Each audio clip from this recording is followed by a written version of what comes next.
Voilà, alors concernant l'encadrement maintenant du training lui-même, je pense qu'un élément qui était très important, c'est que les objectifs du training étaient bien définis. Donc les gens savaient, ou les participants savaient exactement ce qu'on attendait d'eux et quels étaient les objectifs, mais aussi la méthodologie qu'on allait mettre en place durant les 2 jours de formation pour atteindre les objectifs de formation qui avaient été fixés.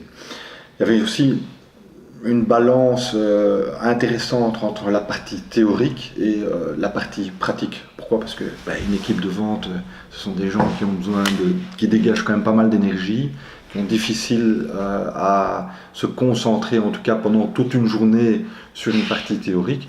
Et donc il y avait une bonne balance entre cette partie théorique et la partie exercice. Et d'ailleurs, en fait, je dirais qu'on avait bien 75% de parties plutôt pratiques que théoriques.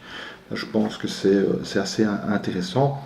Très fréquemment, lorsque l'on participe à des trainings tels que ceux-là, on a des formateurs aussi qui sont fort théoriques. Or, ce qu'apprécie un vendeur, c'est de retrouver plutôt des exemples concrets, des exemples pratiques qui font référence à des sociétés qui sont approchées ou des cas très concrets. Je crois que ça a été bien perçu par les participants aussi. Et donc, à ce niveau-là, Anne est venue par sa propre expérience professionnelle, a réussi à attirer l'attention des vendeurs et se disant, tiens, tel ou tel exemple leur ont permis de mieux comprendre concrètement quels étaient les concepts proposés et avancés. Bon, ce que je retiendrai de la formation, mais c'est d'abord, il y a 2 axes principaux. C'est d'abord ce que mes vendeurs auront appris, et puis ce que moi, personnellement, à titre personnel, j'aurai appris. Tout d'abord, concernant l'équipe de vente, le point le plus important pour moi, c'est que j'ai pu identifier des pistes ou des points, en tout cas, que je dois travailler avec mes vendeurs. Et donc ça, c'est vraiment un outil important pour pouvoir travailler sur leur coaching journalier.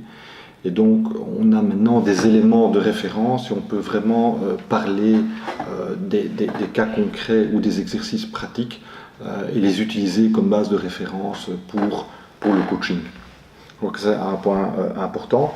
Pour les vendeurs eux-mêmes, j'identifie 2 choses. C'est la préparation de leur meeting, parce que très souvent, à part la charge de travail habituelle, on a tendance à être moins préparé. Or, pour moi, ça c'est vraiment une base de la réussite. C'est-à-dire que quand on visite un client, il faut savoir qui sera notre interlocuteur, connaître déjà le business du client, savoir également le message que l'on va souhaiter passer à ce client et les objectifs qu'on va se fixer. Donc si on n'a pas cette préparation-là, on n'a pas de chance de faire passer le bon message. Et donc, ça a été un excellent rappel pour les vendeurs. Et un deuxième élément très important, je pense que la majorité des vendeurs ont assimilé, et même de l'équipe pre-sales, c'est quoi? C'est qu'il est fondamental d'avoir une écoute active. Et donc, quand on a un premier entretien, ou même dans les entretiens qui suivent avec nos clients ou prospects, c'est ne vendons pas directement, écoutons le client, voyons quelle est la problématique, quels sont ses besoins. Et c'est seulement à partir du moment où on a capté suffisamment d'informations que l'on va pouvoir positionner la notion How can I help you? Comment aider le client? Et donc c'est fondamental d'avoir cette écoute active.